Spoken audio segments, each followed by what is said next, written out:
a encontrarnos aquí en el Laboratorio de la Contratación para conocer las opiniones de algunos de los principales gestores de todo aquello que tiene que ver con el ámbito de la sanidad en el país y en este caso de manera muy especial en la Comunidad de Madrid, porque está con nosotros Alejo Miranda de Larra, que es el director general de Infraestructuras Sanitarias de la Comunidad, en la Consejería de Sanidad. Muy buenas tardes. Muy buenas tardes, gracias Alipio por el recibimiento y muchas gracias al Laboratorio de la Contratación. Estamos encantados de contar con personas que conocen muy bien todo lo que tiene que ver con el leitmotiv de este Laboratorio de la Contratación, que no es otro que buscar y velar siempre por la transparencia en todo aquello que tiene que ver con las contrataciones públicas en el ámbito sanitario. Y la primera pregunta, responsable de infraestructuras sanitarias, ¿cómo es el día a día de un responsable de infraestructuras sanitarias en una comunidad autónoma como Madrid, que es espejo de lo que ocurre en otras comunidades del país? Porque, se quiera o no, muchos en el ámbito sanitario miran a Madrid para saber por dónde van, digamos, la vanguardia en infraestructuras y en otras muchas cuestiones.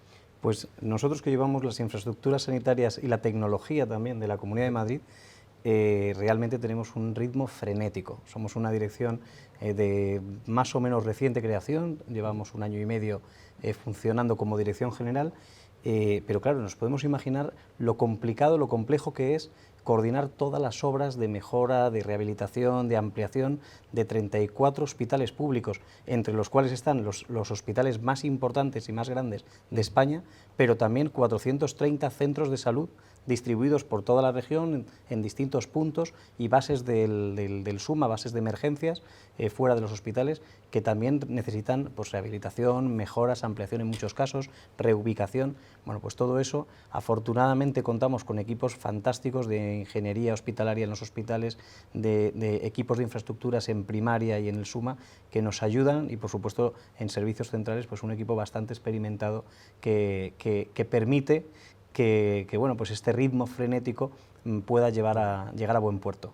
Claro, porque cuando hablamos de infraestructuras sanitarias es posible que muchas personas piensen única y exclusivamente en los grandes hospitales de una comunidad autónoma, aunque sea uniprovincial como es Madrid, pero claro, están los muchos centros de salud, consultorios en algunos pueblos más aislados, en fin, y estamos en un proceso de cambio permanente y de renovación, y todo eso significa contratación pública y procedimientos a los que ahora se les aplica, digamos, el baremo, por llamarlo de alguna forma, de la transparencia, una exigencia, en fin, que está a la orden del día y que es bueno que haya llegado también a este tema, a este asunto, ¿no? Absolutamente, Alipio, es fundamental porque la transparencia denota, en primer lugar, calidad en el procedimiento, en segundo lugar, mejora la confianza de los usuarios de la sanidad, que al final somos todos, es decir, todos somos potenciales pacientes de la sanidad, esperamos profundamente que nadie la tenga que utilizar, pero cuando la tiene que utilizar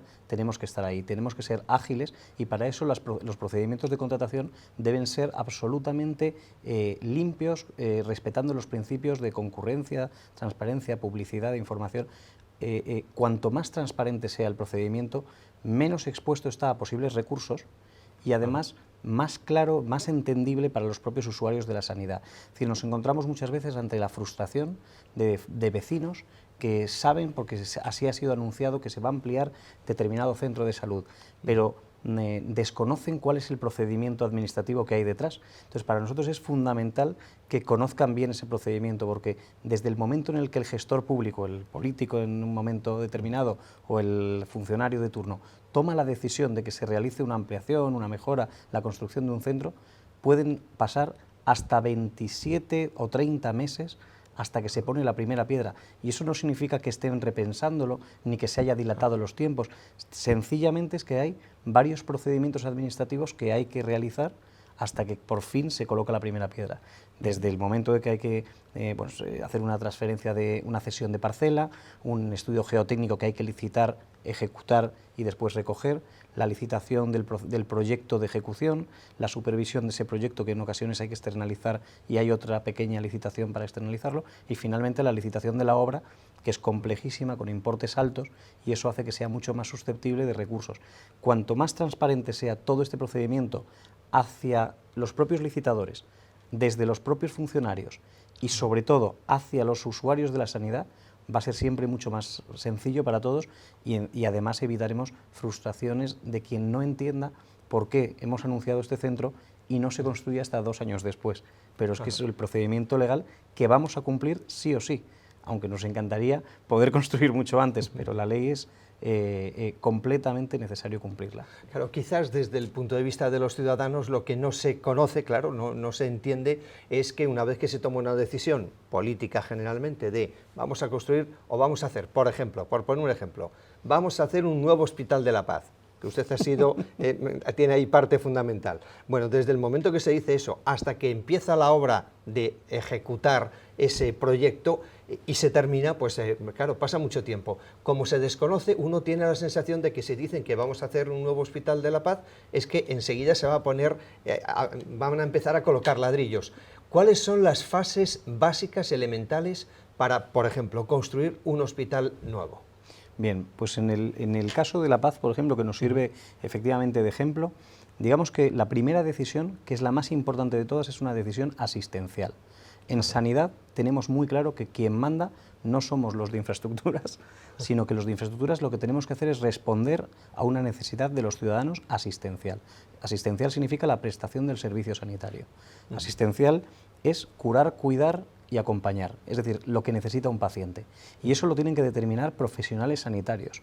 En este caso, a través de un plan funcional. Entonces, lo primero que se realizó fue un plan funcional que ha sido, en este caso, diseñado de manera muy participativa por todos los profesionales que han querido participar en ello en el hospital, todos los proveedores del hospital que han sido llamados para que voluntariamente aportaran sus ideas, todos los usuarios y pacientes y familiares de pacientes que también han querido, y al final lo que nos hemos encontrado, y asociaciones, ONGs y fundaciones con las que colabora el hospital. Al final han sido 21 asociaciones voluntarias, más de 700 trabajadores profesionales sanitarios que voluntariamente han trabajado a través de 12 grupos de trabajo y más de 1.800 pacientes que han aportado a través de determinados cuestionarios cómo querían que fuese ese hospital.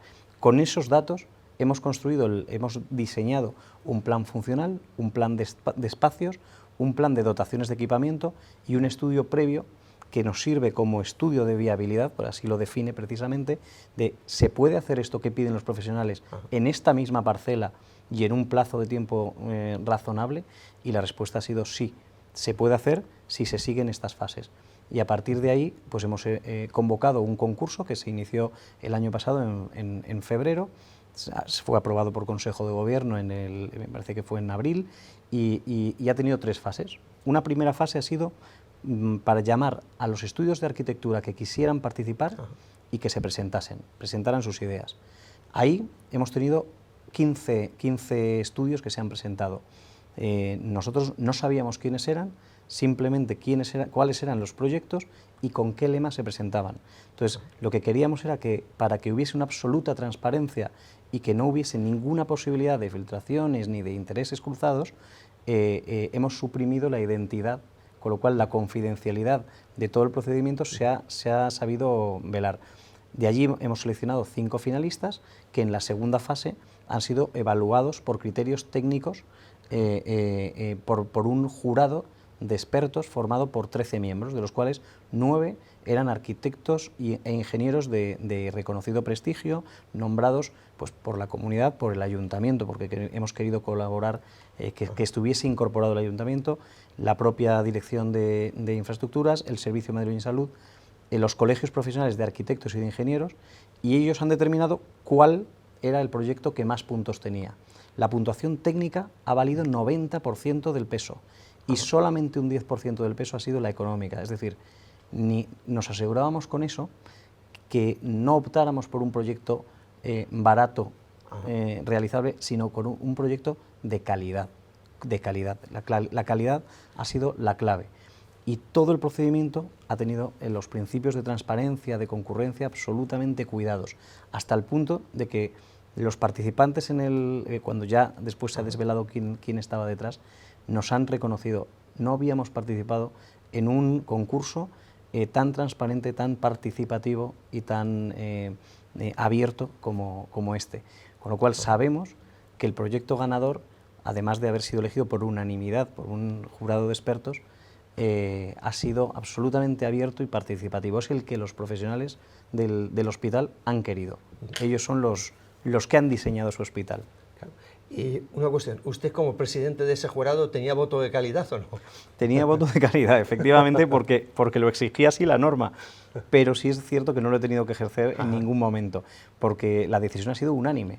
Cuando 13 expertos, ingenieros y arquitectos, por unanimidad han elegido el proyecto que mejor encajaba el diseño de los propios profesionales, es que está todo el mundo de acuerdo. Este era el mejor. O por lo menos eso quiero entender, ¿no? Lo cual a nosotros nos lleva a estar razonablemente tranquilos con la viabilidad y el diseño que al final pues, va a tener el mejor hospital de España. Y justamente porque estamos hablando, hemos puesto como ejemplo, porque curiosamente es que se va a remodelar, se va a hacer un nuevo Hospital de la Paz, que efectivamente durante varios años consecutivos ha sido el hospital de mayor reputación, establecido por asociaciones de pacientes, por profesionales de todos los ámbitos de la sanidad y especialmente en el caso de los usuarios. Pero precisamente por eso este procedimiento seguramente marque el futuro de otros procedimientos en los que esa exigencia de transparencia y esa participación de los propios funcionarios, trabajadores, pacientes, asociaciones, va a marcar un futuro en esta línea. Absolutamente, Alipio. No, estamos tan satisfechos con el procedimiento que se ha seguido que además nosotros a la hora de diseñarlo contamos con la colaboración del Colegio de Arquitectos. Es decir, quisimos saber cuáles eran los procedimientos que ellos utilizaban habitualmente en sus concursos y ellos mismos nos guiaron hacia este procedimiento tan abierto y participativo. Ellos querían que cualquier arquitecto de Madrid y cualquier arquitecto de España, pero sobre todo el Colegio de Madrid, vela por sus asociados, sus colegiados, quería que estuviese abierto a todos. Entonces, nos ha gustado el modelo, nos ha parecido que era muy enriquecedor, que fuera tan participativo y tan transparente, y lo vamos a replicar.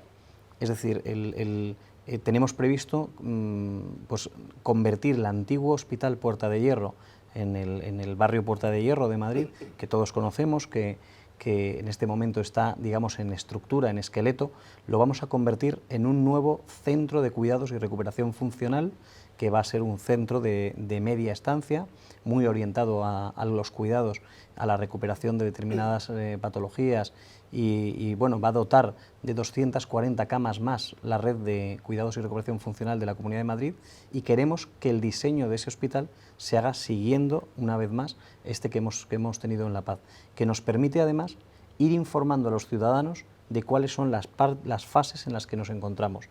Podemos mostrarles cuáles son los diseños finalistas, pueden ellos opinar, es decir, queremos que sea participativo, pero en un procedimiento tasado, regido por la propia ley de contratos, lógicamente, y que vele por todos los principios de transparencia, información pública, concurrencia, etcétera, que son los que tienen que velar cualquier procedimiento. Lo seguiremos en el antiguo Puerta de Hierro y lo seguiremos también en el Hospital de la Sierra Norte, que es un compromiso que también se ha adquirido y en el que estamos ya trabajando a la hora de elaborar cuál es el plan funcional. Como decíamos, primero siempre hay un plan funcional asistencial, y a partir de tener cómo tiene que ser el hospital, digamos, desde el punto de vista sanitario, ya nos metemos los de infraestructuras, primero a diseñarlo y después a construirlo. Bueno, más allá de los procedimientos administrativos y burocráticos que conlleva cualquier licitación de obras en el ámbito sanitario público, ¿cuál es la importancia que le da usted a la profesionalización de aquellos que tienen que saber cómo gestionar este tipo de infraestructuras? Es absolutamente capital. Es decir, es muy importante que cada vez más estemos no solamente en la parte funcionarial, la parte administrativa, bien preparados a la hora de entender cuáles son los procedimientos, de entender cómo funciona la nueva ley de contratos del sector público, sino que además en el caso de la sanidad deben estar también relacionados con esta ley los profesionales sanitarios. En muchos casos no solamente nos encontramos ante los usuarios a los que les hemos prometido que se amplía el centro de salud, sino que en ocasiones, pongamos como ejemplo, un gran equipo de alta tecnología, Pues en un equipo de alta tecnología, normalmente quien identifica la necesidad son los profesionales que están utilizándolo, ¿no? El equipo de radiofísicos o el equipo de cualquier especialidad que necesite pues, un equipo de alta tecnología, que cada vez son más, que cada vez son más complejos y cada vez además necesitan estar más actualizados. Bueno, pues esa necesidad la identifica un profesional sanitario y se la solicita, lógicamente, al director, a su jefe de servicio, el jefe de servicio al director médico, el director médico al director de gestión y al gerente del hospital. Y ellos nos solicitan a la dirección general, que tenemos la competencia para la compra, cuál es el equipo, para qué va a servir. Pues es muy importante que el profesional conozca también el procedimiento de contratación de su equipo, porque en ocasiones puede llegar a pensar, oye, necesito un microscopio, lo pido, lo autoriza el director general y mañana lo tengo. Bueno, pues eso no funciona así. Lógicamente hay una licitación que tiene que cumplir con todos los requisitos de la Ley de Contratos del Sector Público y que, bueno, pues dependiendo del importe, requiere un procedimiento que lógicamente está tasado y que es bueno que el profesional lo conozca.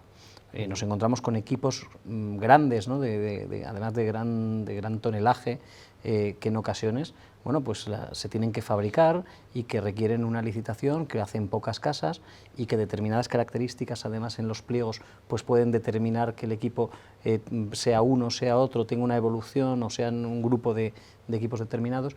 Eso no solamente las características técnicas las debe conocer el profesional que lo va a utilizar, sino también el procedimiento administrativo de su compra, porque puede tardar un tiempo y es bueno que él lo conozca. Es decir, que no se encuentre con que van a renovarme la resonancia magnética. ¿Qué está ocurriendo? Que hace 8 meses que me lo dijeron y aquí no ha aparecido la resonancia, ¿no? Bueno, pues requiere un procedimiento que en ocasiones puede ser largo, que puede estar expuesto a recursos, pero no significa en ningún caso que no se esté haciendo. Allí no ve ladrillos, ¿no? Pero sí se está trabajando, sí hay un equipo de funcionarios que están haciendo posible que esa contratación llegue. Y también pues es muy frustrante que en ocasiones, desde que se toma la decisión hasta que llega el equipo, pues pasan meses, ¿no? Nos estamos encontrando pues con los grandes equipos de aceleradores lineales contra el cáncer. En ocasiones hemos optado por equipos no solamente de alta tecnología, sino de última generación, que tienen pues unas dificultades pues de licencias del Consejo de Seguridad y Salud, tienen que estar instalados, requieren a veces una obra para su adecuación, pues son equipos de 4 o 3 toneladas en muchos de los casos. La estructura en ocasiones pues es una estructura antigua y hay que reforzarla para poder instalar ese equipo. Bueno, todo son condicionantes que lógicamente hacen que no pueda estar el equipo de un día para otro, a pesar de que se está trabajando en ello. Y es muy importante que los profesionales conozcan bien el procedimiento administrativo, pese a que sean profesionales sanitarios, y sobre todo la Ley de Contratos del Sector Público, que es el alma mater, ¿no? Digamos el marco en el que nos tenemos que mover necesariamente. Porque no nos olvidemos, la burocracia a veces es tediosa, pero la burocracia es sinónimo de tranquilidad y de confianza para los ciudadanos. Ellos saben que si nosotros cumplimos esa burocracia, significa que las cosas están claras, que las cosas se está utilizando bien la normativa para la contratación. Y se podría llegar a situaciones, por ejemplo, que los profesionales de un determinado servicio en un hospital quieren unos microscopios o un equipamiento tecnológico de una determinada marca. ¿Se puede llegar a hacer un pliego de licitación, digamos, ad hoc, es decir, hecho a propósito para que esa marca sea finalmente la que se pueda instalar, porque lo deciden así los profesionales? Puede ocurrir en el caso de que esa determinada marca tenga la fabricación exclusiva de ese equipo. Es decir, si hay un equipo que solo lo hace una marca, el procedimiento te permite de una determinada manera bueno, pues licitar con cierta agilidad, con un negociado, porque, bueno, pues porque tienes que acudir solamente a la marca que está fabricando eso. Como es lógico, se tiene que justificar debidamente y además suficientemente y pormenorizadamente, porque así nos lo va a exigir posteriormente la intervención general cuando nos bueno, nos autorice a hacer ese gasto, ¿no? Pero tenemos que justificar enormemente que es un equipo que se compra por exclusividad.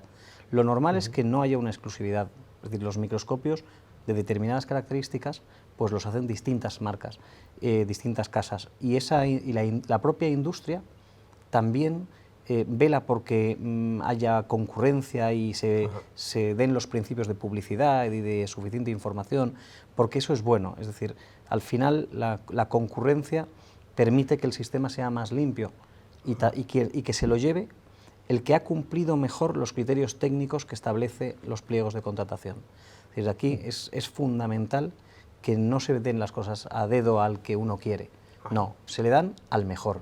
Si yo quiero pues, la resonancia magnética de 3 teslas con determinadas características técnicas, mejor procurar que haya concurrencia, suficiente concurrencia, y la máxima siempre será mejor, porque nos estaremos asegurando que estamos comprando el mejor equipo de alta tecnología, que no es quizá el de la marca no sé cuál, sino el de otra que están permanentemente renovándose. Incluso puede aparecer una innovación en todo este camino que te descubra pues, algunas posibilidades asistenciales que no estaban contempladas inicialmente cuando se solicitó el equipo. Ajá. Y otra cuestión, cuando ustedes están dentro de este tipo de procedimientos, licitaciones, los plazos tan largos, ¿qué se puede mejorar? Manteniendo obviamente ese principio capital de la transparencia. ¿Dónde se puede mejorar lo que ahora mismo hay para que la toma de decisiones no lleve parejo tanto tiempo de dilación desde que se decide algo hasta que finalmente se ejecuta? Yo creo que hay una enorme capacidad de mejora. Y nosotros, de hecho, es uno de los retos que tenemos en la Dirección General desde que se creó hace año y medio, pero antes las personas que estaban trabajando en ello ya estaban procurando mejorar algunos puntos de importante mejora. A la hora de elaborar los pliegos, de redactar los pliegos, es fundamental que tengamos pliegos que sean lo más homogéneos posibles, porque nos permitirá evitar posibles correcciones y observaciones pues desde los servicios jurídicos, la propia intervención, la Consejería de Hacienda, que lógicamente tiene que velar porque todo esté bien realizado. Si nosotros conseguimos tener pliegos, no llegar quizá a pliegos tipo, pero pliegos muy homogéneos a la hora de contratar un equipamiento determinado, pues sabremos que utilizando estos que ya han sido visados por todos los órganos que tienen que dar su visto bueno, informar favorablemente para autorizar la contratación, pues lograremos que toda esa preparación del contrato vaya mucho más rápida. Después también hay una enorme mejora también en la elaboración de los pliegos con con la colaboración de la industria. La industria es fundamental en el caso de la construcción, por un lado, pero sobre todo en el caso de la alta tecnología, porque la propia industria, informándonos sobre cuáles son las novedades y las innovaciones que va incorporando, nos puede permitir hacer pliegos mucho más enriquecedores y pliegos, digamos, más abiertos y menos que no cierren concurrencia, ¿no? Porque al final es donde nos vamos a encontrar el mayor de los problemas. Cuanto a mayor concurrencia, menos posibilidades de recurso. Si hay un recurso, pues nos detiene todo el procedimiento y al final se puede eternizar. Entonces, es mucho mejor velar por un pliego absolutamente abierto, con ingredientes de transparencia por todas partes, en la que pues las 3 o 4 o 5 casas que fabrican ese equipo se sientan cómodos con ese pliego, porque si solo se siente una, tendremos con total seguridad recursos de todas las demás. Entonces es mejor hacerlo abierto y que la licitación, por lo tanto, se encuentre con menores obstáculos. Ajá. Otra cuestión, le ruego que tengamos ahora, va a ser una especie de test, respuestas breves, pero le quiero hacer antes A ver si me las sé. Una cuestión, sí, seguro que se la sabe.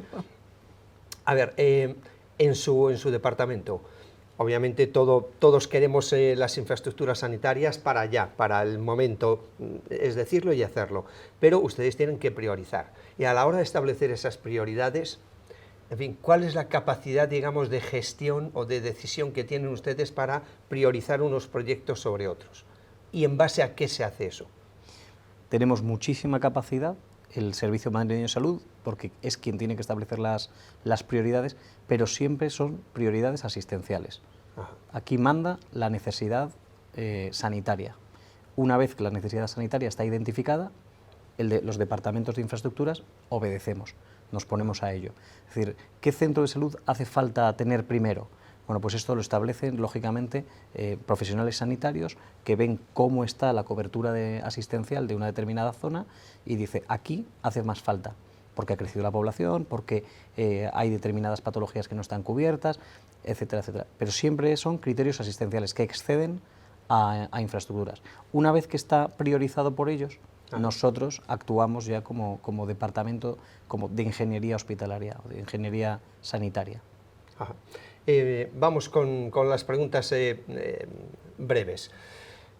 Vale, se hace una infraestructura sanitaria, todo el mundo está encantado, pero una vez que ya se ha inaugurado, digamos, está en funcionamiento, un problema no menor. ¿Cuál es el mantenimiento? ¿Qué proyecto de mantenimiento se hace para que esa infraestructura no quede obsoleta al cabo de 10 años? Se realizan contratos de mantenimiento que existen actualmente, existen además de determinadas tipologías, porque son distintos los de puertas, los de climatización, los de propia infraestructura, hay mantenimientos generalistas, etcétera, etcétera. Ahora mismo existen alrededor de 5 grandes contratos de mantenimiento para los centros de salud, por ejemplo, y los hospitales sacan ellos, el propio centro es responsable del mantenimiento del centro, pero se cubre para poder tener una actuación inmediata, urgente. Es decir, que cuando hay una lluvia y cae un falso techo y se fastidia una sala de espera, por ejemplo, la tengamos resuelta en un plazo el menor posible. Y por ahora se consigue. En ocasiones pues hay que priorizar y bueno, pues el dinero es el que es limitado, pero procuramos que el servicio no se detenga nunca. Y ese es el gran reto de la sanidad. Ajá. Otro reto que seguro que no es menor, el Sistema Nacional de Salud tal como está ahora mismo concebido, más allá de las comunidades autónomas, es una visión más general de país, ¿es sostenible? ¿No llega al 7% del PIB en gasto sanitario? Yo creo que es sostenible a cortísimo plazo, pero requiere una gran reflexión a medio y a largo plazo, porque no se nos puede escapar que la esperanza de vida va aumentando, que la longevidad da lugar a mayor cronicidad, que hay enfermedades que antes pues eran fatales y ahora se pueden tratar de determinadas maneras, y eso nos hace reflexionar, además del sistema de pensiones, etcétera, etcétera, y las prestaciones que van aumentando, sobre si el sistema va a ser sostenible. Yo creo que lo que hace falta es apostar por un gran pacto, un pacto por la sanidad y la salud, que establezca una verdadera sostenibilidad a largo plazo, pero sobre todo vaya acompañado de una suficiente financiación. Es decir, lo que no puede ser es que el modelo de financiación autonómica, que aquí en la Comunidad de Madrid nos perjudica notablemente, y así lo hemos hecho saber al Estado y a los ciudadanos en distintas oportunidades que hemos tenido, bueno, pues nos haga ser los grandes aportadores a la Comunidad de Madrid, pero sin embargo estemos recibiendo menos de lo que necesitamos para nuestra sanidad. Yo creo que hace falta un gran pacto, el pacto acompañado de una financiación y sobre todo con una planificación a largo plazo de cuáles son las necesidades asistenciales y cuáles son también las relaciones dentro del Sistema Nacional de Salud entre las comunidades autónomas, porque por ejemplo Madrid invierte alrededor de 120 millones en tratar pacientes de otros sitios y sin embargo no recibe lo equivalente a los 120 millones, recibe aproximadamente 70, 75 de ellos, con lo cual ahí nos encontramos con otro déficit que quizá a largo plazo, si no se cubre, pues tampoco va a hacer sostenible el sistema. Sobre todo los grandes retos del futuro, que son los que van a permitir esa sostenibilidad, quizás son el Big Data, es la tecnología, la telemedicina, la asistencia domiciliaria, es decir, cuestiones que ya no son retos de futuro, sino son los retos que hoy tenemos por delante y que si no los afrontamos ya con ese gran pacto, pues difícilmente será a largo plazo sostenible el sistema. Siguiendo con ese gran pacto que se viene demandando desde hace mucho tiempo, ¿qué papel juega la sanidad privada? ¿Cómo debe ser o cómo debe encajar en el Sistema Nacional de Salud? ¿Cuál debe ser, digamos, su opción en relación con la sanidad pública? Nosotros estamos completamente convencidos en que la sanidad privada y la pública deben caminar de la mano. Son dos sanidades paralelas, pero que también están interrelacionadas.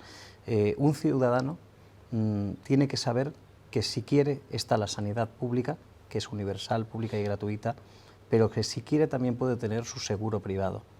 Y nosotros creemos en la libertad de elección de cada ciudadano a la hora de acudir no solamente a una u a otra, sino dentro de la propia sanidad pública. Aquí en Madrid tenemos la capacidad de elegir médico, de elegir hospital, de elegir centro de salud, etcétera, etcétera. Vamos a velar por la libertad de elección y eso hace que veamos a la sanidad privada no como un agente externo, diferente, raro, sino como un aliado. La sanidad pública incluso se construye con la aportación de todos, con aportaciones privadas como la generosidad que hemos encontrado con la Fundación Amancio Ortega, que ha donado 46,5 millones a la Comunidad de Madrid y nos ha permitido ser punteros una vez más y renovar nuestro equipamiento contra el cáncer, incluso adquirir equipos que habrían sido imposibles sin esa generosidad. Y la colaboración público-privada, que nosotros hacemos gala de ella porque vemos que en nuestro sistema, en Madrid, de 34 hospitales, algunos son de un modelo, otros son de gestión directa, otros son de colaboración público-privada y con el mix general que tenemos hemos logrado adquirir la primera posición de los sistemas sanitarios de España y una de las primeras de Europa. Y eso no ha sido casualidad, eso ha sido porque hemos apostado por ver a la sanidad privada como un aliado, ver a los individuos como sujetos libres que pueden elegir el modelo sanitario que quieren y recibir con gusto las aportaciones de todas las entidades, bien sean ONGs o bien sean fundaciones o entes privados que quieran donar y aportar lo mejor para hacer una sanidad pública cada vez mejor. Ha hablado usted de un concepto que es clave en el futuro de todos los sistemas sanitarios del mundo desarrollado, que es la cronicidad. Vivimos más años, pero eso significa que vamos a convivir con más enfermedades crónicas que nos van a acompañar durante mucho más tiempo. Y eso significa nuevas necesidades, sobre todo de cuidados para el paciente crónico. ¿Cómo se puede hacer eso? ¿Cómo se puede hacer sostenible ese nuevo reto de mayor exigencia, de mayores cuidados durante más tiempo? Tenemos que tener claro que la sanidad, la prestación asistencial está en continua evolución.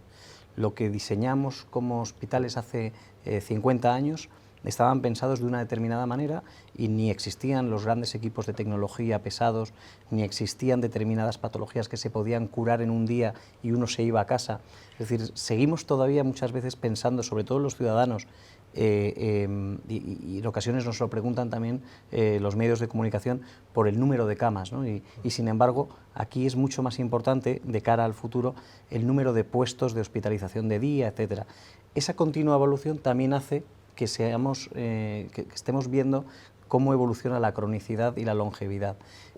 Para eso pues, nos hemos planteado, además de crear una Dirección General de Coordinación Sociosanitaria que coordine las prestaciones sociales que en muchos casos van derivadas de la dependencia, de la longevidad, como las residencias, como nexo con la prestación asistencial, que en muchos casos va bastante unida.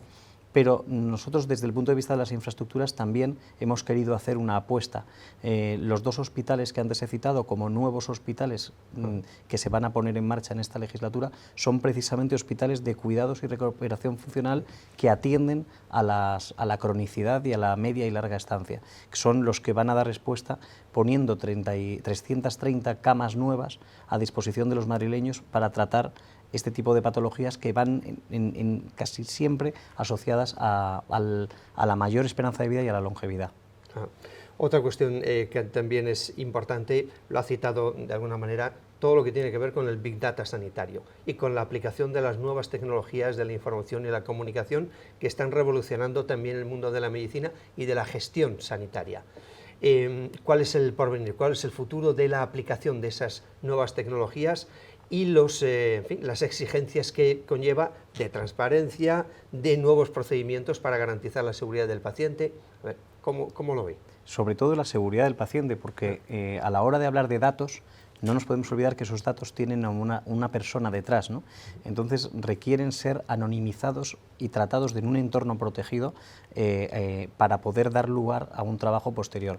Nos encontramos con una enorme posibilidad, y es que nosotros tenemos una de las mejores sanidades del mundo, donde hay hasta casi 7 millones de usuarios que estamos aportando datos de distintas patologías, y esos datos nos pueden ayudar no solamente para conocer cuáles son las patologías actuales, sino para hacer modelos predictivos que nos permitan adelantarnos a distintas patologías o enfermedades que puedan surgir en el futuro a través del tratamiento del Big Data. Tiene unos riesgos, y es que efectivamente, o unos retos más bien, que es la anonimización y el cuidado y la seguridad de esos datos del paciente, pero tiene unos grandes beneficios. Nos podemos imaginar cuántas personas a la hora de empezar a tener gripe googlean, ¿no? y ponen gripe, y entonces aparece tal. Bueno, pues con esos datos, por ejemplo, los buscadores pueden saber año tras año cuál es la estacionalidad, ¿no? Los ciclos de una determinada patología. Nosotros contamos no solamente con los datos de alguien que busca, sino con el dato real del paciente que va al hospital, y todos esos datos nos permiten, pues, no solamente crear esos modelos predictivos que dan lugar a adelantarnos a las patologías futuras, sino además estandarizar determinados tratamientos, porque muchísimas de las cuestiones que nos ocurren en el día a día, especialmente pues los tratamientos primarios, ¿no? de atención primaria, realmente se pueden estandarizar, y gracias a los datos y al tratamiento de esos datos nos va a permitir mejorar la asistencia sanitaria sin lugar a dudas. Ajá. Una última cuestión. Le ruego que mire más allá de su propio perfil profesional. ¿Cuál cree usted que sería el mejor perfil para gestionar de la mejor manera posible una gran infraestructura sanitaria en cualquier lugar? Pues tiene que ser, sin duda, un gestor de 360 grados, 360. Tiene que tener una visión asistencial si solo puede ser un gestor.